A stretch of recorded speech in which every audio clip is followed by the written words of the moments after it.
Hi, everyone. Thanks so much for joining us today for our webinar, Expanding Narratives, the Erie Canal and Beyond. My name is Katie Peace. I'm the Director of Communications for the Preservation League of New York State.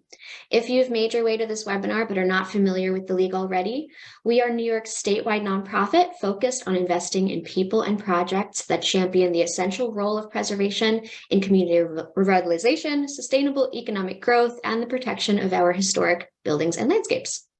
The League does this work in every corner of New York State in lots of different ways, from offering technical services, providing grants, including our signature New York State Council on the Arts funded Preserve New York and technical assistance grants. We have our 7 to Save list of endangered historic sites. We do public policy and advocacy work at the local, state, and federal levels. We have our Excellence in Historic Preservation Awards, which celebrates the best of our field annually, and we will be opening up nominations for that pretty soon, so keep an eye out for that. And we also have a whole slate of online programming like this webinar today. A little bit of housekeeping before we get started. We are offering continuing education credits for today's webinar. So we have 1.5 CE credits for architects offered through New York State Education Department. If you are an architect and would like to take advantage of those CE credits, please either DM me in the chat or send an email after the fact, and we will get that taken care of for you. This webinar is also being recorded. If you would like to watch this after today's live broadcast or share it with your friends, or maybe you can't stay for the whole thing and want to catch it later, you can do that. You can find it on our YouTube channel, on our Facebook page, and on our website within the next day or so. And if you have questions during today's conversation, we encourage that. We love it when the audience asks questions. So please drop any questions in the Q&A box. The chat will remain open for general comments. I'll drop links there, etc. But if you have comments or questions for the panel, please do drop them in the Q&A box. And today we're really excited to be talking about expanding narratives and using the Erie Canal as a starting point for that conversation. We're going to be talking about how organizations can be better about sharing complicated histories. We know there isn't just one narrative about any history that we're talking about. And today's panel is going to be touching on issues related to environmental justice, urban renewal, disinvestment, segregation, and displacement. And our panelists are also going to dive into implementation a little bit. So, we know there's this problem. We need to expand narratives, but how do we do that? So kind of diving into the steps that we might take and how it looks a little bit different for every organization, really, to tell a truly complete story about our histories and how we do that through our preservation work. So we're excited today to be joined by a very illustrious panel. Renee Berry, the Erie Canal Research Fellow at the Erie Canal Museum, will be our moderator for the day. I'm going to turn it over to her in just a minute to kind of set the stage for us. Following Renee's introduction, we will be joined by Dana Olesh, who's a PhD candidate in anthropology at Syracuse University, Lacey Wilson, the public historian for Albany African American History Project at the Albany Institute of History and Art, Daniel Nagel, who is a postdoctoral scholar in landscape architecture at SUNY ESF, and Alyssa Montpleasant, who is a historian and scholar of Native American and Indigenous studies. She also has her own consulting firm, ATW Research and Consulting. And so all of our panelists today are going to be tackling this topic from slightly different angles, which I think is going to make for a really great conversation. So we're excited for you to join us and to hear from this panel. And with that, I am going to hand it over to Renee. Hello, everyone. My name is Renee, and I want to first thank you, Katie, and the Preservation League of New York for having us today. I also want to thank this incredible group of panelists that I'm really honored to be part of, and also everyone that's here listening today, and I'm really grateful that you're here. So as a research fellow at the Erie Canal Museum, I am examining the traditional Erie Canal narrative, which is the one you might be very familiar with. And I'm thinking about how to expand it to be more reflective of history's inherent complexity and plurality, because there isn't just a singular narrative to any history. There are numerous relational narratives and histories. So we really need to listen to each other and practice critical thinking and embrace the interdisciplinariness of understanding our shared past, present, and future. So I'm really excited for this opportunity. And to begin, our first speaker is Dana Olesh, a trained historical archaeologist who researches Syracuse and also gives tours at the Erie Canal Museum. Dana, I'd like to ask you about what you've learned of the ongoing patterns of exclusion in the history of the Erie Canal and why inclusion is necessary today. Thank you so much, Renee, for inviting us all together and organizing this panel.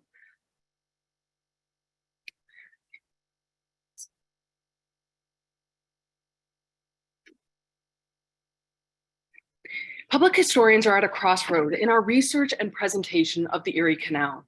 Black and Indigenous activists and scholars within our communities continue to reveal how colonial powers have used traditional narratives of the Erie Canal to and other mythologized infrastructure projects.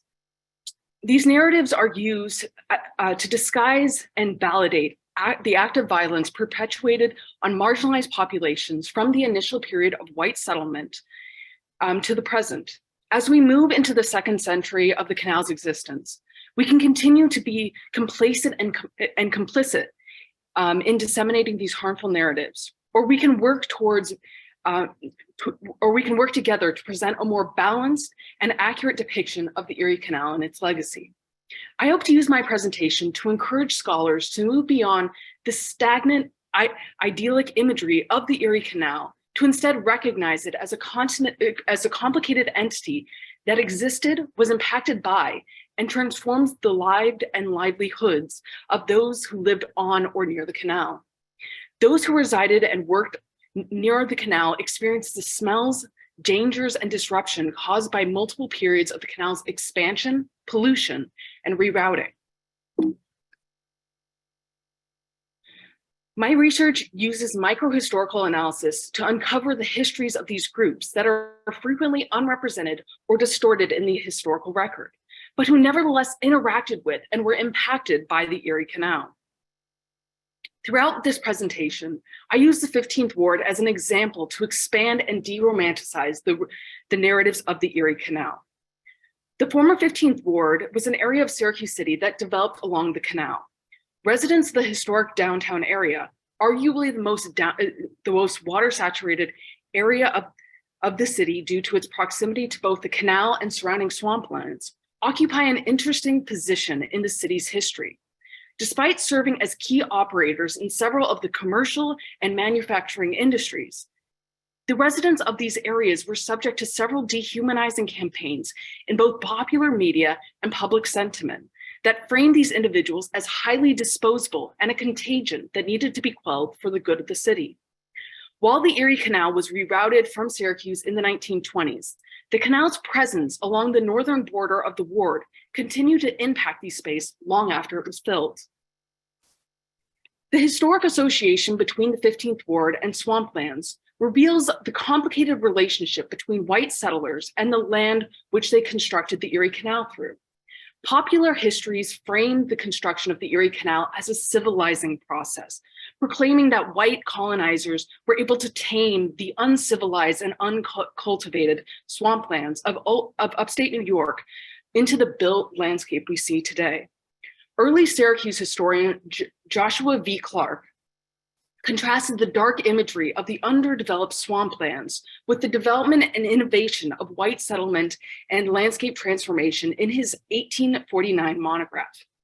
Clark describes the early landscape of the city as dark, gloomy, and an almost impenetrable swamp, host to wild animals. Upon completion of the middle section of the Erie Canal, Clark shifts his narrative, writing the 4th of July, 1820, was a glorious day for Syracuse. The canal was in practical operation. Prospects of the future city began to brighten. A most brilliant day dawned upon the land, heretofore a swamp and bog. It was hailed a day of joy, festivity, and rejoicing. Clark reuses this contrast between swamplands versus innovation several times in his overview of Syracuse history, including when describing the creation of parks and other spaces of recreational use and the supposed eradication of waterborne diseases with the draining of Syracuse swamps. Multiple aspects of Clark's depiction of the linear progression of Syracuse history are disingenuous and represent period-typical biases. For one, he erases the ancestral and contemporary contemporary presence of Indigenous Americans within upstate New York that had successfully used these lands for multiple generations. These groups were displaced and disempowered not only through the Erie Canal's construction, but also through the expansion of industries that thrived on the canal, such as salt mining. Clark's discomfort with water-saturated lands of the Syracuse area are also tied to the general white colonial anxiety about lands that they claim to be salvaging and civilizing. In its natural state, the swampland did not resemble the plowed lands used by Europeans to grow food that was recognizable to their diets. Nor did the settlers have the ecological or cultural competency to identify useful resources within the swamplands without the assistance of Indigenous peoples' knowledge and technology.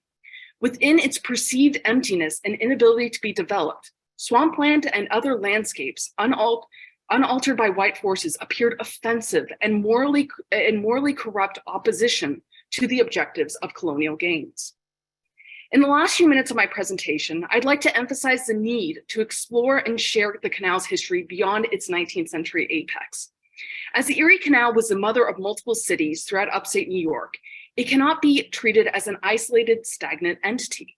From the mid-19th to the mid-20th century, the enlarged version of Clinton's Ditch served as a waste and trash cavity that happened to run through every major city in upstate New York.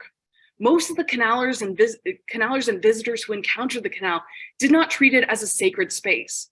Rather, they used it as a dumping ground for sewage, garbage, and other forms of waste.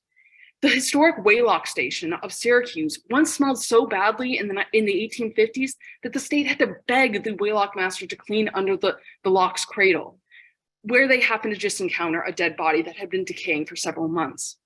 When the canal closed in the 1920s, the people in Syracuse celebrated by throwing their trash into the canal for several weeks before it was finally filled and turned into Erie Street. I frequently tell visitors at the Erie Canal Museum the story of the general degradation of the canal as a way of complicating the scenic imagery of the canal that persists in song and art. However, these stories become much more complicated when we consider the populations living along the canal and how this space shaped their lived experiences. For instance, on this 1895 Sanborn map that visualizes settlement patterns from the 1900 census, we can see the northern area we can see in the northern area that many Black American families built their homes along the Erie Canal, which would have been located right up here. These populations likely had to navigate the sights and smells of the open air sewers that were also constructed during the second half of the 19th century. The Black American community living in the southwestern corner right over here were also living in the oldest sections of the ward. Racist housing discrimination practices and redlining limited Black and Indigenous populations to these decaying areas of the city and prevented them from receiving funding and loans that could make their living spaces more bearable. These settlement patterns persisted into the 1930s, 1940s, and 1950s, where we see Black American populations in the ward predominantly living along the area that once was the Erie Canal and the oldest sections of the city down here. Looking at this 1937 residential security map, I think it's also significant that the areas designated in pink as most hazardous are along the pathway of the canal. These areas were disproportionately targeted for urban renewal and general eradication during the 1950s and 60s. To end, I would like to ask scholars of canal history to look beyond documents historically associated with the Erie Canal. Think critically about the sources that you use to understand upstate New York history before the construction of the Erie Canal and the objectives of the people who wrote these histories. I encourage scholars working in other cities to use census records to identify those who live near the canal and how their lives were directly shaped by this and other infrastructure projects. We may not have a direct pathway to evaluate and mature the historic story of the Erie Canal. Nevertheless, by expanding our interests and sources, we can ensure the relevancy of the Erie Canal for many years to come. Thank you. Thank you so much, Dana. I really love seeing your passion about this topic, and how the history of the Erie Canal can shift a lot by just moving the timeline that we're discussing. So thank you so much. And next we have Lacey Wilson, who is a public historian of the Albany African American History Project. I really want to thank you, Lacey, for being here today. And I'd love to hear about your experience with critical historic interpretation of New York and American history more broadly than the Erie Canal, and what this work has looked like for you. Renee, I want to thank you again for inviting me and the panelists, as well as Katie, to participate in this webinar. It's really a great opportunity to dive into these larger topics and really see what connections can be made. I've got quite a broad history in interpretation. I worked and am a technical historic interpreter. I've worked in Savannah, Georgia, and Maryland, doing this kind of work, a little bit in North Carolina as well, before getting this position as the public historian in the Albany African American History Project, where I'm able to combine outreach and historic interpretation in really interesting ways to talk about Albany City Black history. And the way that has worked here for me in this position is being able to go out in the community and make connections with other organizations and really dive into Albany's present day Black community to find out what interests them and what they'd want to see in this kind of a project here at the Albany Institute of History and Art. That's often looked like me tabling at Juneteenth events and other Black history events, as well as going to a lot more events that scholars are more at, as well as with the public, really being able to communicate openly, intentionally with people in Albany about what they would like to see. And for the interpretation part, it's making those connections from the past to the present. That looks like that has occurred in a variety of different ways here in my position. More recently, we had a Gordon Parks exhibit, and I worked with a local organization called Youth FX to dive into the history of photography, both nationally as well as locally here in the Capital Region. And we showed their photos here at the Albany Institute for about a month. And those photos dived into conversations about environmental justice and urban renewal and all sorts of things, while specifically lifting up these voices of young local Albanians related to these topics. These are really important it's a really important opportunity to give these young people the opportunity to state these things more publicly, as well as to dive and really be seen at a space like the Albany Institute of History and Art and what that looks like. So the interpretation is particularly an interesting thing. I've said a couple already about connecting the past to the present, which I find very crucial for the work that I'm doing, especially when we're talking about Black history in an area that doesn't often have that at its forefront, as well as my institution as well. So looking and having these conversations with organizations and with communities, I'm able to find out what is a particular interest of them in terms of connecting that past the present, what stories they are more interested in seeing. And being able to go out into communities like this is a crucial way of doing that. Being able to go to events, have conversations, as well as the process and intentionality of listening to people and really taking in information. Earlier this year, I had a meeting with local organizations, with local folks, inviting them to tell me what they would like to see further out of this project after being here for about a year, and showing them a lot of the artifacts that I had found, and both here at the Institute and at other places. And from there, we devised and were able to settle on focusing on political advocacy, as well as the history of music and environmental justice, striving through all of that. Being able to have those conversations and being able to sit in those spaces, listening to people and being very intentional about how the work continues and how the work starts, and taking the criticism and continuing to go.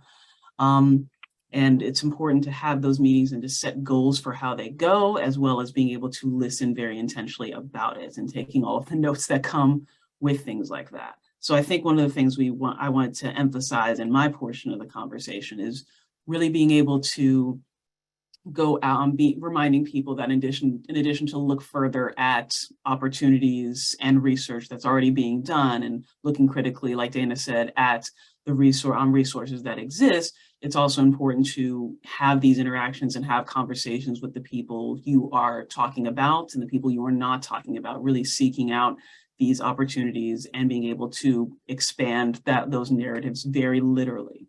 And I think when we think about interpretation, it's also about how we can make those larger connections, both to the past, but as well as to like present day conversations that are already happening. There's a lot more we can be expanding upon. Gosh, I'm not running close on time. I'm not sure. Oh, I'm sorry, I got distracted by the chat for a second. But there's 5 minutes. Another program we did that was able to connect to those larger programs is we worked with the Albany Symphony. They had a convergence program which they were connecting to the larger histories, the Albany Symphony, doing a lot of classical music, as well as connecting to the history and that they were interested in. And so we talked about urban renewal at an event here at the Albany Institute, connecting to jazz clubs that existed here at the Albany, that existed here in Albany, as well as what urban renewal did to a lot of the spaces that those places used to be in. Really diving into those other conversations. And when you have those conversations with communities and with people, then you can really have those kind of interactions that you don't often would get. Like we would learn about people whose families moved away from those spaces and what their memories of what those places used to be, and their neighbors and their memories of these spaces and the communities that used to exist and then are no longer due to what happened with urban renewal and the plaza in particular here in Albany, as well as the construction of those spaces. We can then dive into other conversations related to these topics in terms of the construction, because then there are families who were displaced, as well as the people who were working on the actual construction and what that kind of money and opportunity and job really did mean for folks in those positions, and who was also denied for those jobs, and what those communities looked like. And these are all very ongoing conversations that we can have if we really open it up and really see this engagement as an opportunity and not a conflict. And so there's a lot more we can honestly dive into when we think about these things. I think I really am just very interested in just sort of the outreach and interpretation portion of these conversations. Like there's a lot more we can expand upon and ways we can dive further into. I really appreciated Dana's call to action at the end. So in preparation for that, I really want to just sort of lean into an additional call to action to have these conversations, go to these meetings, really see these community conversations as engagement with the people you want to come to events, these people you want to engage with this history, because you can further build upon these things with these conversations. My call to action that I'm going to end with is to continue to do this work and continue to be out in spaces and having these conversations. And Renee, I think I'm gonna pass it back to you. Thank you so much, Lacey. I always really enjoy talking with you because I remember that the work that I'm doing with the Erie Canal narrative is something that's happening all across the state and all across the country and the world, and how this work is not just intellectual or theoretical. It's really about building relationships, and it's happening, history is happening in the very present moment. So thank you for bringing those themes in. Our third speaker today is Dr. Danielle Nagel, a scholar of environmental science and a postdoctoral scholar in landscape architecture. And Danielle, with your work addressing the contradictions of unsustainability and environmental injustice in landscapes of tourism, I'm curious about your thoughts regarding the tensions that arise in communicating about place and why a critical approach is so important to this process. Thank you, Renee, and thank you to my fellow panelists for being here. Thank you to Katie and the Preservation League of New York State for helping put this together and hosting us today, and to everyone in the audience. it's good to see some familiar names and also some new ones as well. So yeah, as I was thinking about how to approach this webinar today, I started thinking about tensions that can arise in conversations related to expanding narratives about a place. And I want to build on what Dana said about moving beyond like a static romanticized narrative of the Erie Canal, and also Lacey's points about having these conversations and not getting caught up in conflict, but seeing these as really opportunities to move forward in different ways. And if we bring intentionality to these conversations and are willing to listen to one another, there's a lot of great things I think we can do. So yeah, starting with some common concerns that people often express when it comes to expanding narratives. I've heard people say things like, we don't want to make anyone uncomfortable, or we're afraid of alienating people. We don't want to look bad, or we're afraid of making a mistake. And it's really important to be able to move through those sorts of concerns and not let them become roadblocks, because the truth is, people are already alienated and uncomfortable by the existing narrative of the Erie Canal. And as organizations work to address issues related to these sorts of narratives, mistakes are going to happen. So it's about having a sense of responsibility and learning from these mistakes so that we can be accountable to communities and these mistakes don't continue to be repeated. I would also begin by asking everyone, just to sit with what expectations you might be bringing into this. Things like not wanting to look bad, that's an expectation that's being brought to this space of expanding narratives. And sometimes we're not always aware of the expectations we're bringing. They can hide from us. So I think it's also important to develop awareness around things like the expectations we're bringing, our personal interests and biases, because that can help bring more honesty and accountability to these conversations around expanding narratives. I also wanted to briefly touch on how this connects to landscape architecture. I'm here today as a postdoc in landscape architecture. And so I have a quote I just wanted to share from Jennifer Lowe that I think sets a good stage for this. She says, the erasure of discriminatory actions and planning history substantially influences the cultural history, context, and stories about places from which we seek inspiration that we then embed in the designs we generate. So in that sense, the stories we tell about a place can reinforce discriminatory actions, but they can also help affect change if we're willing to tell different narratives and expand narratives.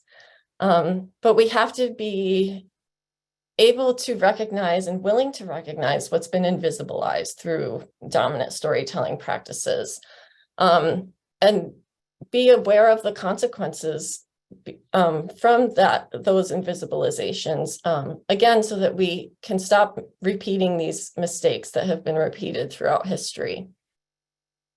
So I think there are some important pieces to that are thinking about emotional responses, ethics, and having a practice of critical self-reflection in the implementation of expanding narratives. Sorry, combined a couple words there.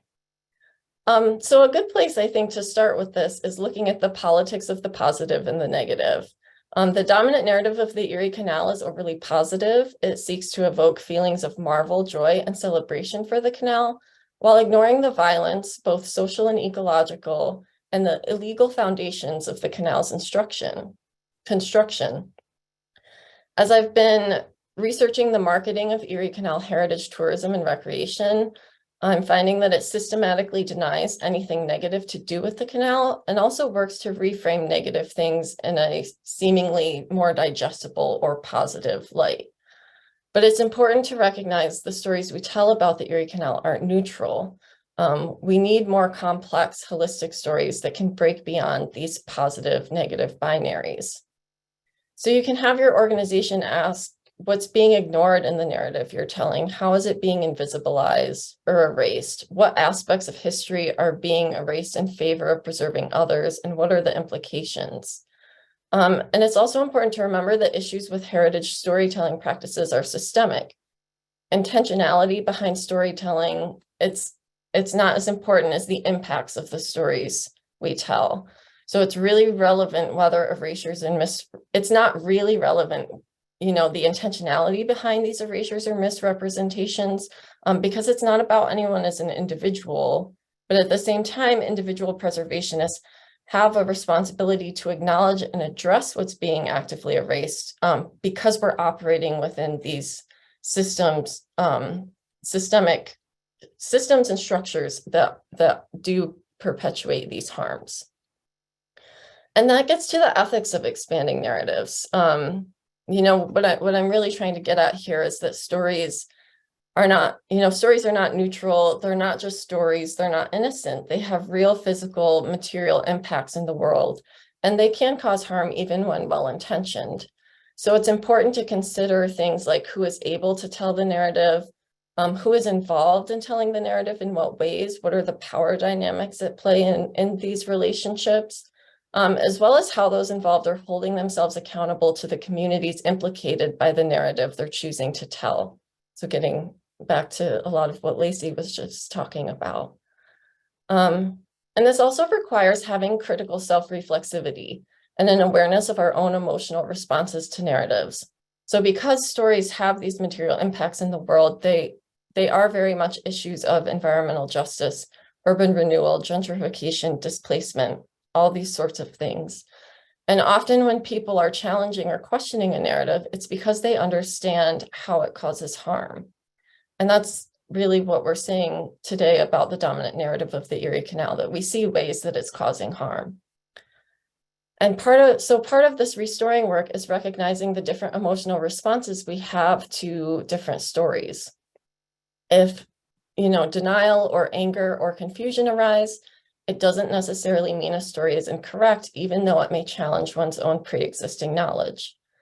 And if a story evokes feelings of joy, happiness, or excitement, it doesn't necessarily mean that story is correct or better than others.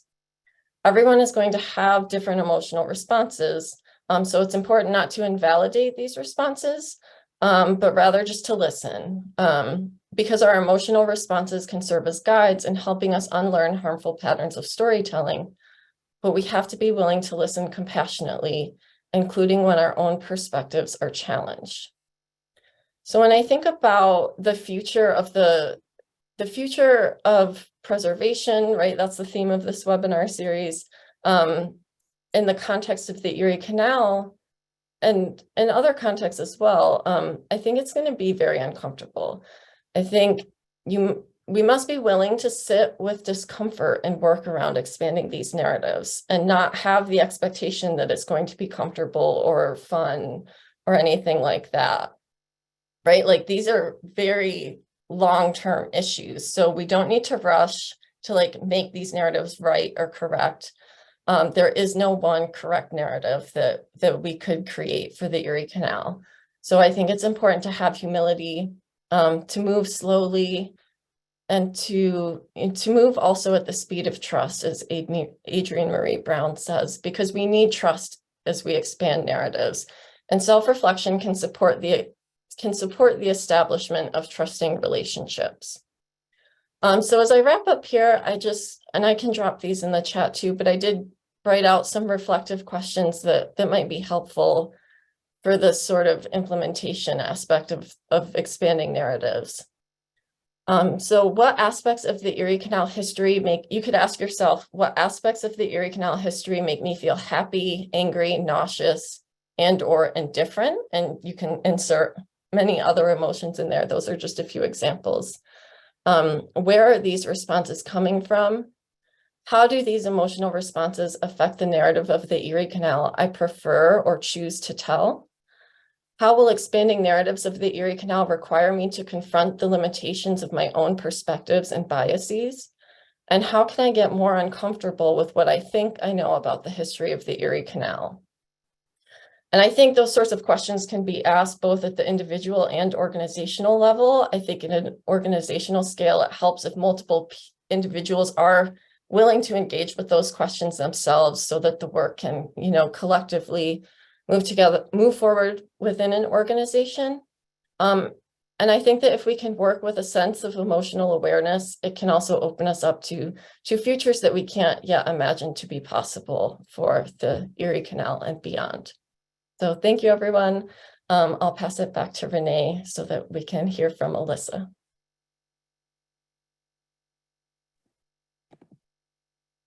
Thank you so much, Danielle, for sharing your systemic approach to talking about and thinking about these narratives and their reproduction, and also the very material consequences they have in the world, but also in our bodies.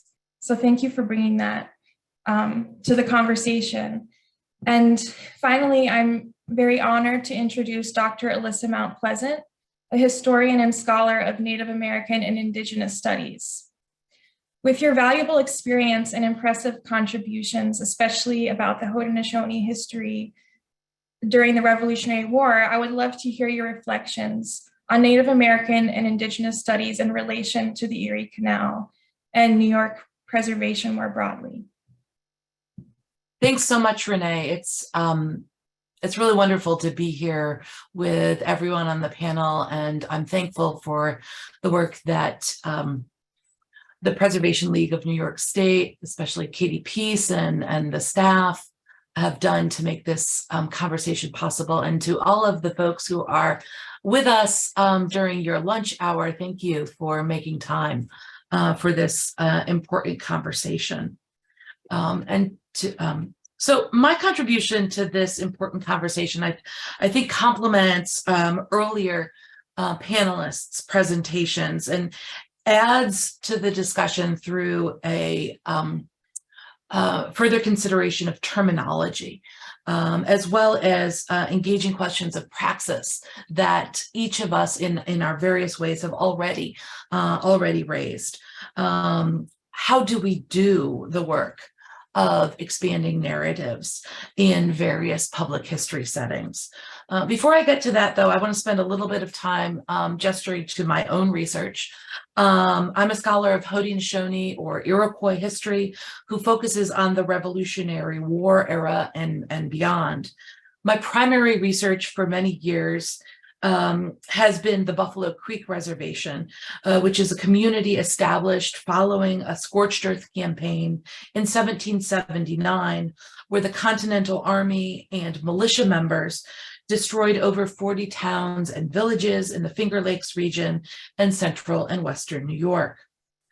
Thousands fled in advance of this invasion, and in spring 1780, many of those people established a new multinational cosmopolitan community at Buffalo Creek, which is a waterway that is known today as the Buffalo River.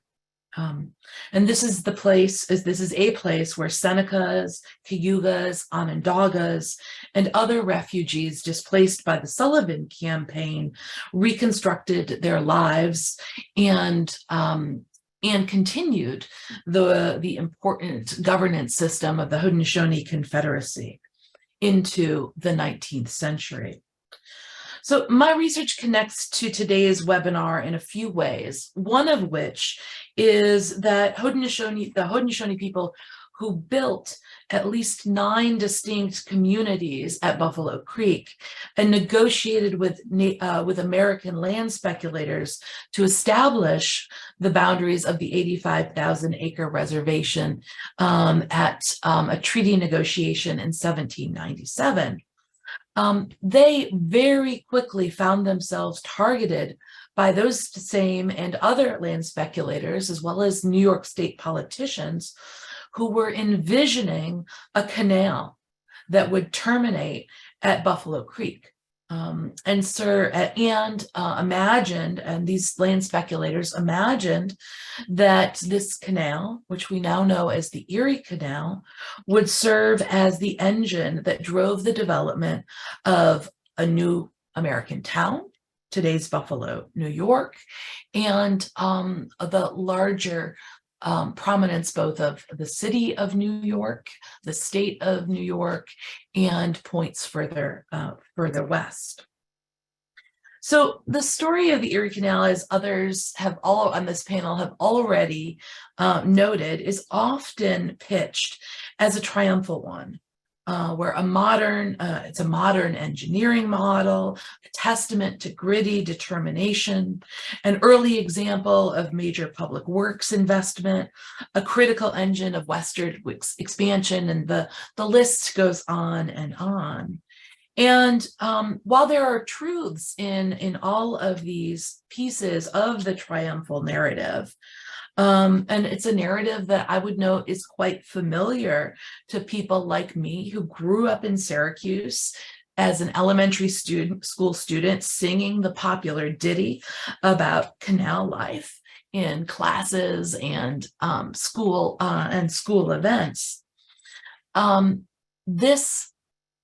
This narrative, this triumphal narrative, obscures and overshadows other stories and other experiences, important perspectives that expand our understandings of the Erie Canal and its significance in the past, as well as for people living today, right? And our conversations, I think, are so far have touched on this in really productive, generative ways that I'm excited to continue discussing during the Q&A. Our larger appreciation of how the past makes various futures possible is also a really important conversation to be having. Now, throughout my career, which at this point spans about 20 years, I have worked at the intersection of early American history and Native American and Indigenous studies. And I've also done a lot of public-facing work in a variety of capacities. And while a significant focus of my historical work is the study of the past, as a scholar of Native American and Indigenous studies, I am also concerned with Indigenous futurity, thinking about the ways that the work we do now contributes to any number of possible futures, and looking to the past for guidance about how Indigenous peoples like the Haudenosaunee took actions based on convictions that their nations would persist and thrive for generations to come.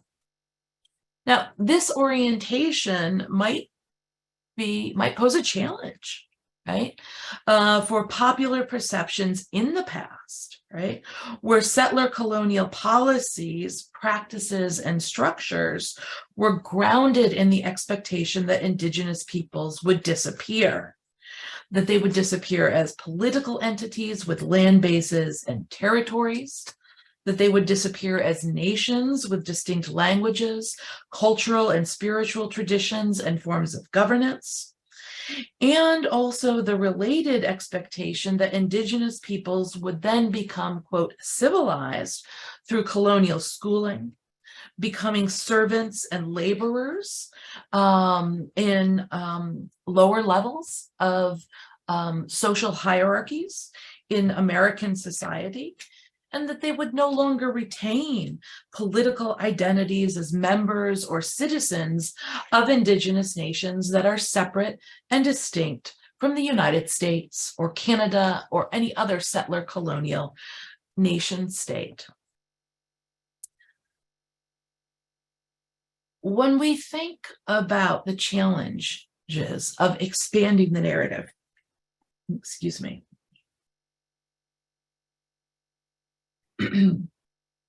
a significant part of that work, as Danielle has so eloquently stated, that work requires us to step back and take a hard look at the assumptions that are embedded in familiar stories, comfortable stories for some people, right? Uncomfortable for others.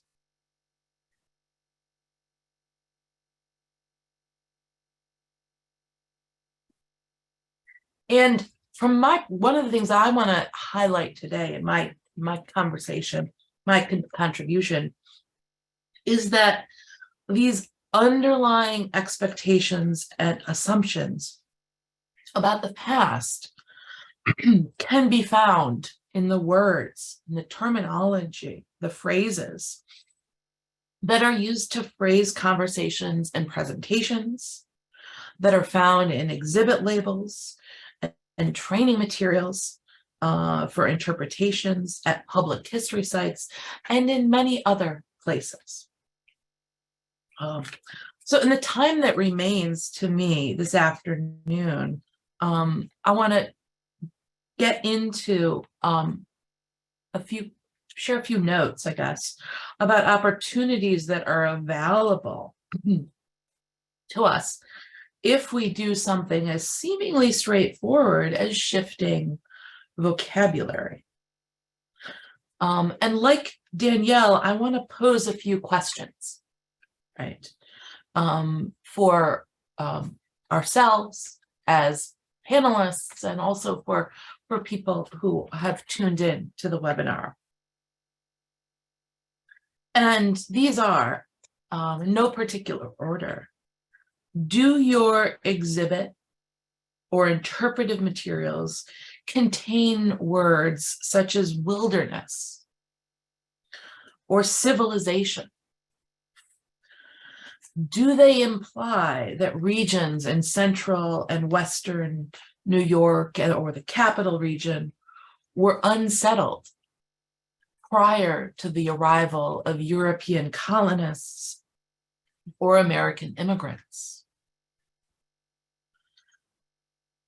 Do your exhibit labels or brochures reference first settlers, right, who are Americans? Right? Does your interpretive strategy implicitly or explicitly participate in the erasure of tribal nations, not just in the past, but also in the present and with respect to the future? Are you taking advantage of opportunities to introduce analytical frameworks, such as settler colonialism? Okay. Do you incorporate the voices and experiences of historic and also present day Indigenous peoples? For me, these questions can be starting points for expanding narratives about the Erie Canal and about other aspects of US history. And understandably, right, this work will likely involve new research questions. And it should involve opportunities for consultation with Indigenous knowledge keepers and experts in Native American and Indigenous peoples. I want to offer a cautionary note, though, that before reaching out to potential collaborators, it's important, essential, to start with the sort of critical self-examination, right, that Danielle spoke to. And related to that, undertake the work of professional development among staff, leadership, and volunteers within your particular institution. So this means that there are opportunities to develop and expand knowledge bases, right? And this may likely involve acknowledging the limits of K-12 and college or university educational systems that inform understandings that staff and visitors and volunteers bring to bear on engagement with public history, particularly as it relates to Indigenous peoples. I spent over 15 years as a faculty member in higher ed with appointments in colleges and universities in the Northeast, and I've taught a lot of Intro to American Indian History courses during that time. And through the course of that work, I have developed a deep appreciation for the limits, right, of the educational system, primary and secondary education system in the United States, with respect, and in New York State in particular, right, with respect to Indigenous pasts, understandings of Indigenous pasts, presents, and futures. And as someone who holds a PhD in history and is well versed with the academic landscape for historians who specialize in American Indian, Native American, or Indigenous history, that is also something that a place where I recognize the limits of history department's commitments, right, to hiring and hiring scholars like me and offering courses, right? So I have a compassionate approach, right, to this, and I want to encourage people to be compassionate for themselves and one another, and also continue pushing, right, to broaden understandings, because there is an extraordinary amount of scholarship that has been published in the last within a generation about these topics, whether it doesn't always make its way to the New York Times bestseller list or to the syllabi of American history courses, but it's there, right? It's available. And there are also people with expertise who can help to address the gaps and the absences in knowledge bases that most people have.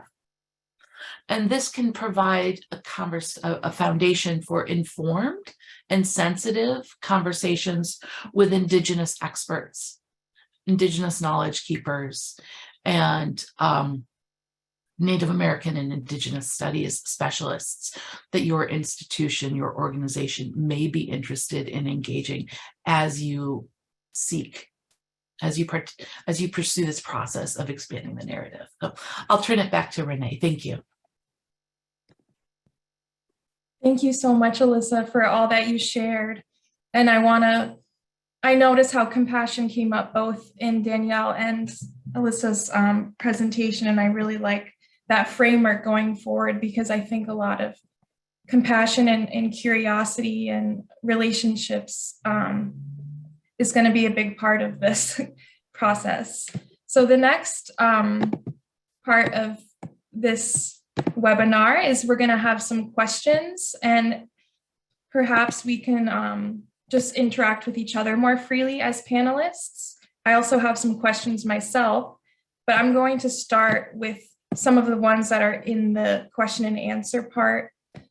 We have a question: what does it mean to you to expand the narrative rather than shift, change, or revise the narrative? Or maybe they're the same thing.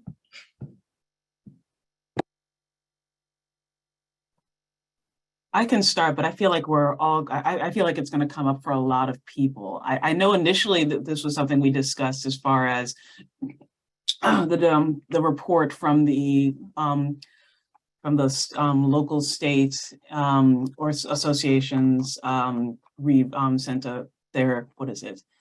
So sorry. But there was a report that was given about 2 years ago from the State and Local History Association, I believe, or I may have that acronym specifically wrong, but that was focused on reframing history, about like reframing it in terms of thinking critically. And it was a toolkit designed for educators and public historian professionals and adjacent professionals for being able to think critically about history, given how much of history and history education is under attack today. And that attack is not new, and that attack is well funded, and it's just about trying to put things into perspective and be prepared so that you can continue to do the work correctly. And reframing was the word that they chose and was one that we had discussed, me and Renee had discussed in terms of prepping for this and other works, and I think had come up in conversation with our other panelists as well.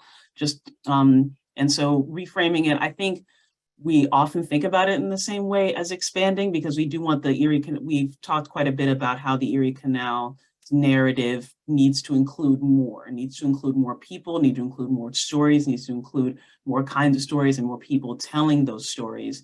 So it's fully more representative than it currently is. So I think in this exchange, I'm open to reframing and expanding being close to the same, but just kind of more specific techniques a lot of the time. But I'm open to hearing from other folks in the panel if they have similar or different thoughts. I see reframing specifically narratives rather than a single narrative as an opportunity to think critically about like the existing, like, I don't know, popular narrative of the Erie Canal, and thinking about, you know, where this comes from, what purpose does it serve, and how does it kind of continue to shape, especially the public's understanding of the Erie Canal. I can tell you as a tour guide, most people are amazed at the fact that there is a canal that still exists today. And what are the implications of that canal? And, you know, the understanding that most people have, you know, as Alyssa pointed out, through, you know, their initial education. We need to we can't just shift to an entirely new narrative. Rather, we need to actually work to critically analyze, and in some cases break down the origins of that narrative, you know, and, you know, I don't know, hold accountable those who were responsible for constructing it. You know, yes, Joshua V. Clark is long dead. We're not going to be canceling him, but, you know, we can actually make an effort though to, you know, kind of problematize what he was trying to do through his narratives.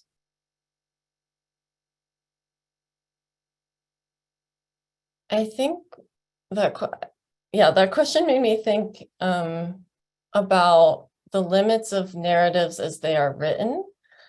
When we're talking about, when I think about expanding the Erie Canal narrative, I'm not just thinking about it in terms of how the narrative is written or how, even the images or the text that are used to frame the narrative. I'm also thinking about, how does the narrative influence our relationship with the Erie Canal in a lived, everyday sort of sense? That there's a lot of emphasis on visualization within the canal corridor and looking at the canal and these overlooks and that sort of stuff. But really to get to that deeper sense of what the Erie Canal is, and there's not one way to frame that, but I think to really challenge the narrative and expand our ways of engaging with the Erie Canal, we have to also move beyond things that can be grasped in text and imagery. We have to start also de-romanticizing the images and coming up with other ways of relating to and representing the canal, thinking of the sensory dimensions of the canal landscape. And I'm reminded of Dana's points about how so many people threw garbage in the canal, and that, you know, those sorts of conversations too can also help us expand the narrative in different ways than just shifting or reframing might be able to.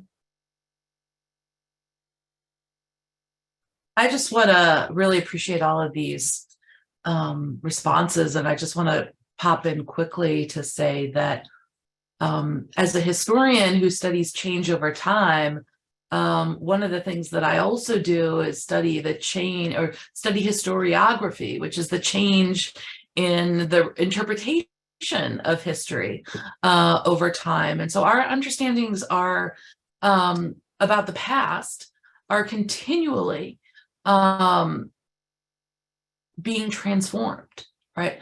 As we engage new methodologies, as we think about new theoretical perspectives and bring additional frameworks, intellectual and analytical frameworks to bear on the study of the past. And I think, one of the things that we've seen here so far with this panel is the really exciting ways that various types of sources, right, and research methods can help us think more expansively, right, about the past, right, and grapple with all of the challenges that this additional information, right, brings to our attention. And so I just want to say, sort of changing, transforming, revising, expanding is an ongoing process within the historical profession. And it has long been the case. And that has long been the case. So, we're part of a continuum.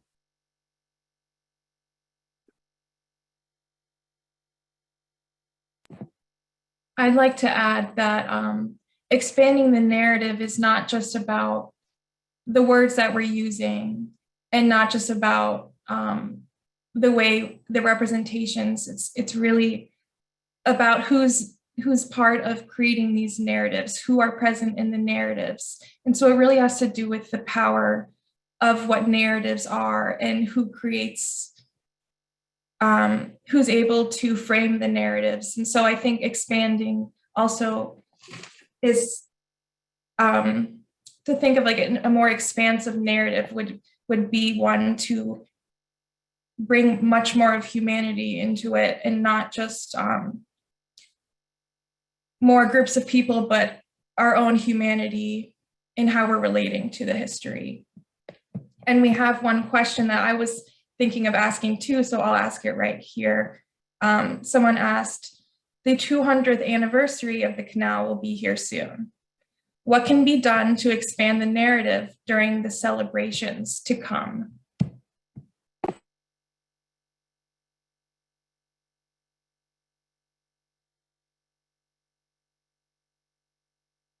I think the word celebrations is becoming a difficult, tricky term for me, especially as we think about the bicentennial of the Erie Canal. Because what are we actually celebrating, right? We have a very narrowly focused exclusionary narrative that is dominating everything and erasing really harmful aspects of the Erie Canal's history. So I think what can be done to expand the narrative is to sit with those, what's being erased. What are those celebrations erasing? Like, as we approach the bicentennial, I think sitting with that is going to be really important to shifting or expanding the narrative.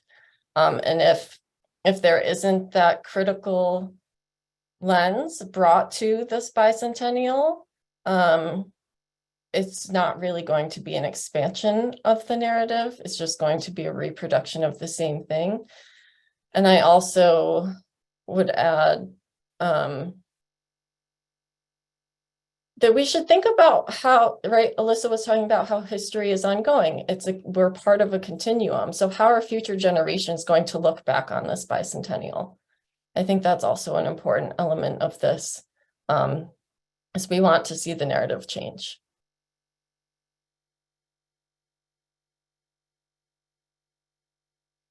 I said, picking up on that, I do think also there's real opportunities, whether we're talking about a commemoration, right? Or another word, right, that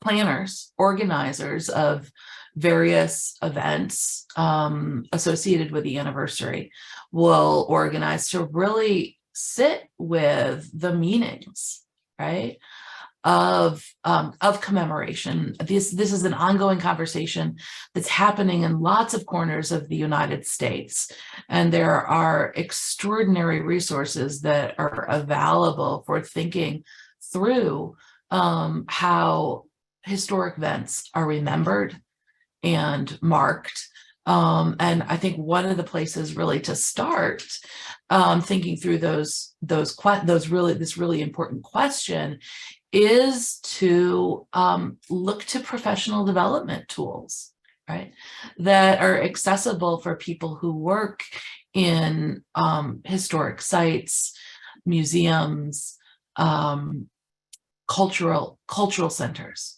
right?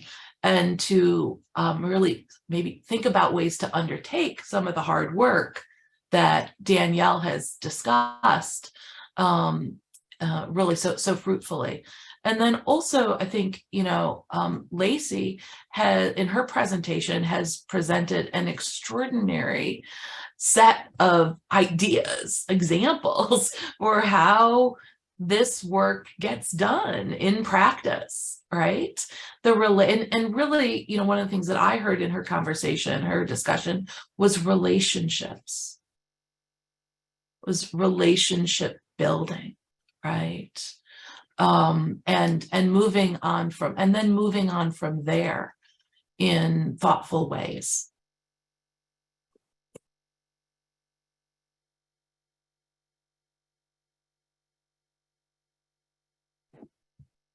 This is something I think about a lot, but as the research fellow at the Erie Canal Museum, I am thinking about the past of the Erie Canal.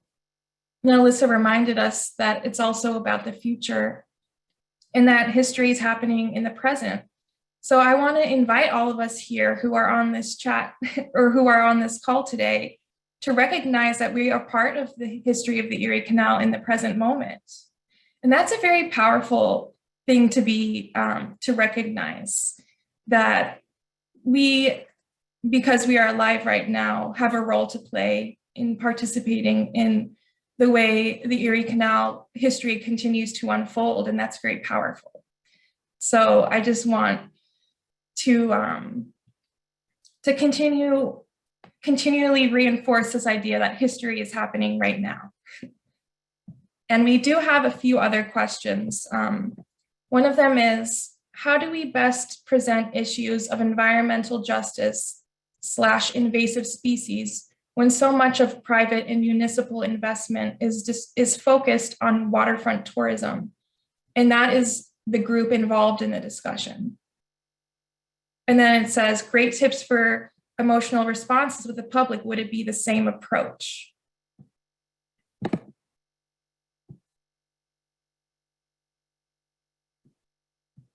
I can say a little something here, which is that I think there's a lot of challenge. The context of tourism is a challenging space to talk about complicated histories at times, because people might be looking to go to museums for a leisure activity. And American history is not exactly for the faint of heart. And so it can be challenging to use these spaces of museums to go and confront our shared past. But I believe that we can do a lot better. And I also believe that museums and spaces of heritage have a very serious responsibility to contextualize and reflect the present moment. So I'm not exactly sure if I answered the question, but I do think that the context of tourism can make this complicated at times. Alyssa? So I really appreciate the reference to tourism, and I'm sure other folks can add to this conversation in lots of ways. One thing that I know came up in some recent conversations I was involved with is the, well, to be really crass, the money that's on the table, right? And the untapped financial spending of people who come from a range of demographic backgrounds that might be broader than the demographic range that is typically taking advantage of some of these tourist destinations, right?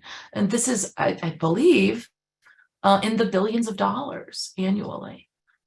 So, there's well, we've been speaking in various ways from moral and scholarly perspectives. I think there's a material component here that is important to acknowledge for people who are leaders and staff members at nonprofit organizations.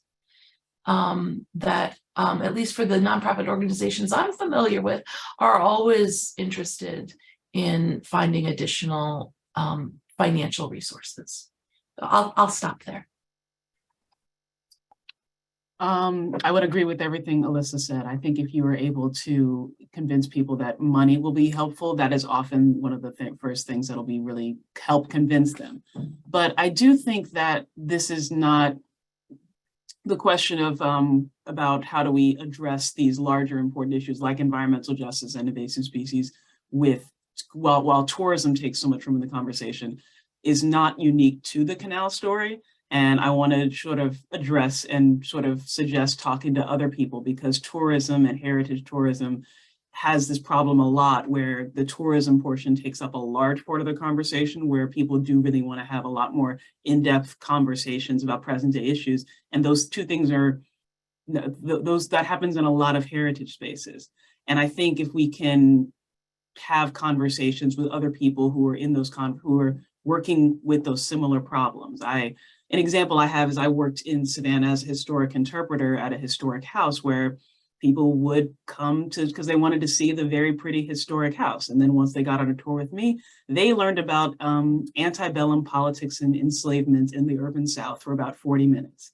They still got to see all the pretty furniture and stuff. So there's ways to sort of not trick people, but there are ways to inject these spaces and these conversations with these larger issues and convince people that this is actually what you would really want to do. These are conversations you want to be involved in and want to be having, in addition to the financial thing. I think scholarly, and I want to emphasize that communication with other organizations and places who are trying to battle it out with tourism would be helpful it would be helpful to finding other methods to combat the tourism, but still being able to have these conversations. I mean, just also as a tour guide, I'd like to speak to the importance of not babying people or assuming the worst intentions, that that they would be unwilling to hear a narrative beyond what they kind of already contain, they already have another conception of the Erie Canal beyond what they learned from grade school. The reason why they're coming to a museum is to learn new things. And I know that, as Danielle points out, there's a lot of emotional labor that is expected as you grow or hear new ideas and have to kind of incorporate it into your general ontology. But the thing is that I think that rather than assuming the worst of our visitors, knowing that they are coming into a space to learn and to grow, embrace that opportunity and meet them where they're at, rather than, assuming that they're going to be unwilling to hear something that maybe challenges their worldview a little bit.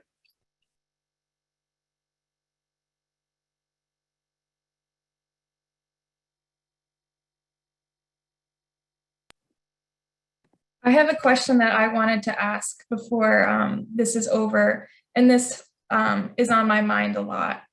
But I have this question: how do we cultivate joy and meaningful relationships in this challenging work? Because joy is a really important part of the balance of life.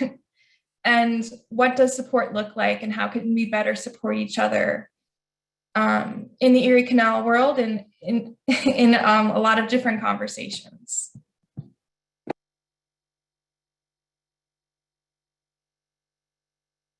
I think that there are a lot of ways, but I guess the first thing that's coming up for me is that if you can be willing to sit with the discomfort and to move through the discomfort, you can find joy in ways that you otherwise wouldn't have known could be possible. You will find you will build relationships that you otherwise wouldn't have been able to cultivate. And so I think in thinking about the dominant, like, positive narrative of the Erie Canal that lots of people likely do experience joy with, there are other forms of joy that we can experience through pushing through the uncomfortable aspects of the canal history. And also just connecting with the canal in different ways today. Like, yes, the canal is a tourism landscape, an industrial landscape, but it is also a more than human living landscape. And I like to visit the canal and see all the ways that plants and animals are changing that landscape all the time. And I find joy in connecting with the canal in that way and trying to build a relationship with the canal in my everyday life that exists outside of this more dominant narrative. Those are just a couple of small things. One of the things I've really appreciated about this process of being able to connect with all of the scholars here on the panel is the joy of just connecting with all of the scholars here on this panel. I am farthest away from a lot of us, and we traveled to speak at the Canal Conference just last year, and am farthest away from the canal in a lot of ways. But being able to put together conversations like this and have these interdisciplinary conversations that are very high in scholarship, but also very focused on practice and how you can actually do the things. And these conversations is joyful to me as someone who finds joy in my work. It's not the only place you find it in, but it is very great to have this camaraderie that exists across the state related to this. That is a part of the joy that I think we've all talked about a couple of times as we were in the process of putting this together. So I wanted to throw that out initially. And I think that it's also important as we're working to create like new tours or new exhibitions to focus on providing a balanced representation of both trauma and instances of joy. This is something that I know can be very difficult because, you know, you want to have an honest conversation of the experiences of people who were on the canal, who had to deal with the impact of white colonialism. But I think it's also important to recognize that if you are trying to bring in new visitors to your spaces, if you are focusing on the trauma of historically marginalized populations for just the sake of either, you know, evoking an emotional reaction from people outside of those communities, or, you know, using trauma as a way of, you know, just for trauma's sake, you're going to force an emotional response on vulnerable populations who are already navigating the legacies of that trauma and continuing to experience that trauma. So instead, I would say it's important to reach out to those communities and, you know, recognize the experiences of trauma that they've encountered and the hardships that they've gone through, but also, you know, give them opportunities to share the joy that they have found despite those being in those situations, and the spaces that they've created. Sorry. I wanted to also take a moment to share a story about joy. Earlier this year, I was an article was published in the Buffalo News by a column, an extended column by Sean Kirst about Buffalo Creek and an event that took place there connected to the river line, which is a sort of a conservancy effort to reclaim portions of the land along the former rail corridor that runs parallel to the Buffalo River, which I think of as Buffalo Creek, talk about as Buffalo Creek. And this was an event that was organized initially by the Western New York Land Conservancy that brought Haudenosaunee people, myself included, to this site at Red Jacket Park, right, named for a Seneca orator, to participate in a tree planting ceremony, tree planting event, replanting basswood trees, which have a long and important and ongoing significance for Haudenosaunee people in many ways, and were part of the landscape, the environment of that waterway, and still are, right? And that was an event where we were really fortunate to have a couple of speakers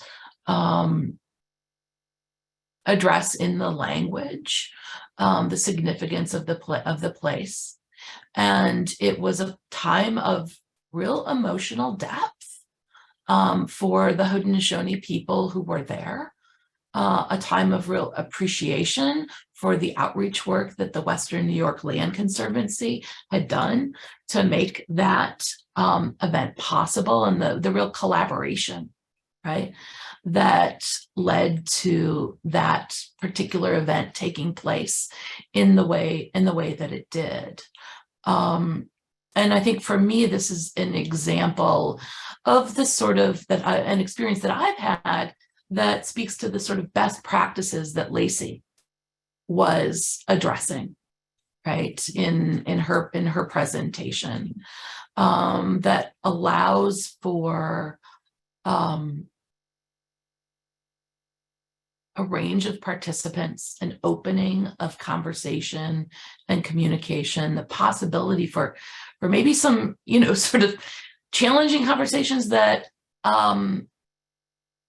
surround these types of events, and that really allow for reconnection in a way that's different for Haudenosaunee people than if they're visiting the Buffalo Maritime Museum and seeing that institution's presentation about the Seneca chief, right?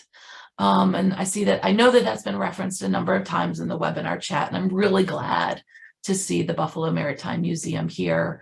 And I think there's a lot of opportunities, right, in each of these cities and at places all along the canal to both celebrate the investments that are being made in historic sites and figure out good ways to work together so that everyone has an opportunity to experience some joy in those places.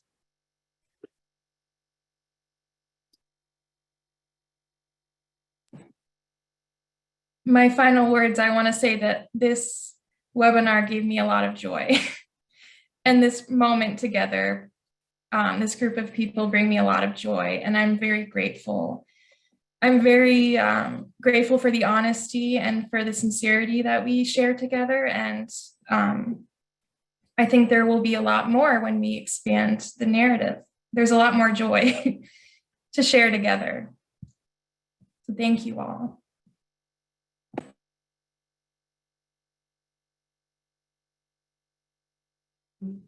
We do have a few more minutes. Renee, did you want to have maybe one last question for the group?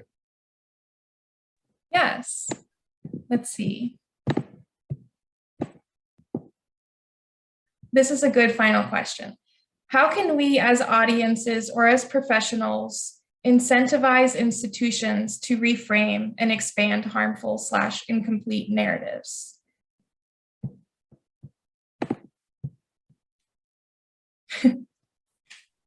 I'm going to return to my very crass discussion of money, right? That I mentioned earlier. This is not something that I'm deeply familiar with, but I think it's something that is circulating within Canal Corporation conversations regarding tourism, right, and presentations. And I think if we take a moment to pay attention to that, and we pay attention to the bottom line, right, then it's important to think about audiences, who's attending events, who is participating in various opportunities that are organized by cultural centers, museums, historic sites, and whether or not that aligns with all of the market research that is being done.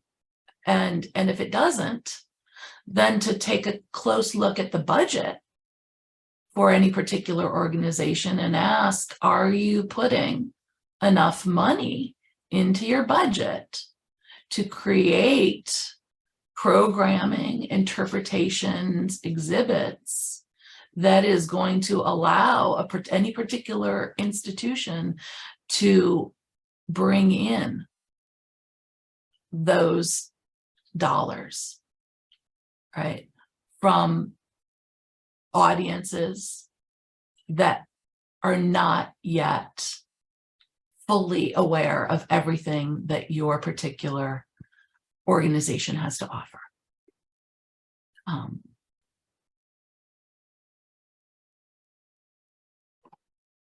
I would also, do you want to go first, Lacey? Okay. Oh, I go? Okay. I would just pull in another thread and say that these conversations can also happen outside institutions. And, you know, it's important to have these conversations in an institutional setting, but it's also important to remember that real change can happen beyond institutions, and we can have these conversations beyond institutions also. And it takes a lot more work and effort and coordination potentially, but I think we also can't fully rely on institutions to really push these conversations in the way that I think we're all saying in the panel they need to be pushed. I think similarly, being able to recognize that you want to expand your audiences, right? So in addition to being able to pay people and going to and finding other ways to be in spaces, you got to go and inform people, marketing and PR in a sense of just being like, we wanted to telling people that you and your institution and people at your institution, people working with your institution want to expand the narrative. I think invites people who want to see if you will actually do that, see if people to challenge that and try to challenge you to do more and do better. So I think being open about that in as many, not just on social media, but in as many ways as possible, just being like, we want to be having these conversations. We want to be doing more. We want to be addressing and moving beyond the uncomfortableness that some people initially feel with these conversations. I think trying to be as open about that as possible, and then continuing to, I think audiences will grow, and you can, there are ways to do that I think are really, that will continue to show and give you opportunity to pay more people and to go to more places that Alyssa and Danielle were mentioning.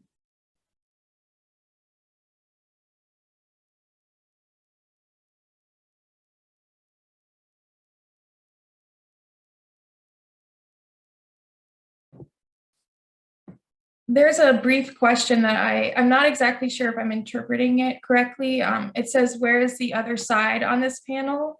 Why one-sided? And I wanted to acknowledge that the reason why we're having this conversation about expanding narratives is because we're in a context of a narrative that's very exclusive.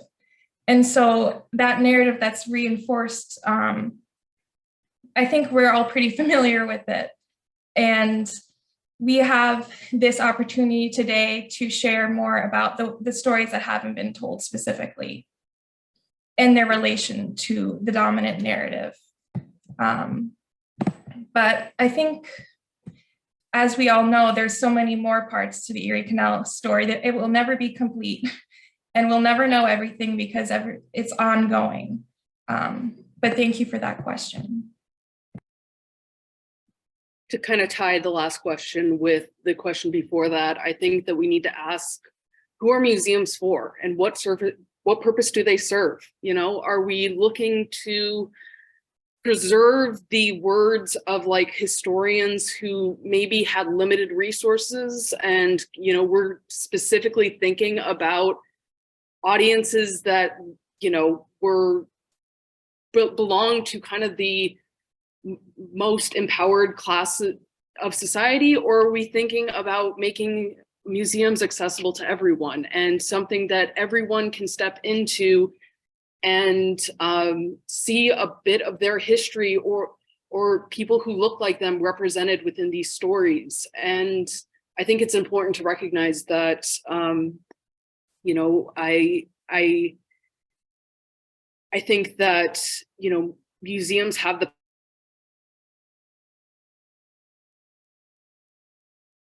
and I guess I want to push back on the idea that, that there is no one side.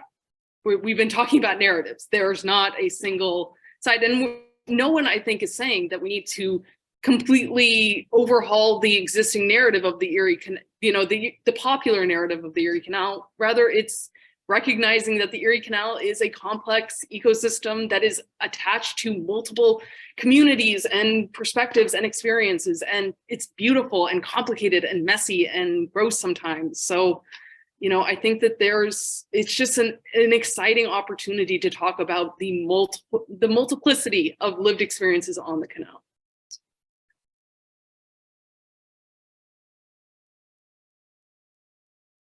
Thank you all so much, and a very good way to wrap up. I think there is no one history, there is no one narrative. History is constantly changing, constantly evolving, and as several of you mentioned, we are part of history right now, and the past and the future and the present are all inextricably connected. So I'm really excited that we were able to have this conversation. Thank you all so much for sharing your experience, your expertise, for joining us today. We could go on with this conversation for hours, and I'm sorry to all of the questions that we did not have time for.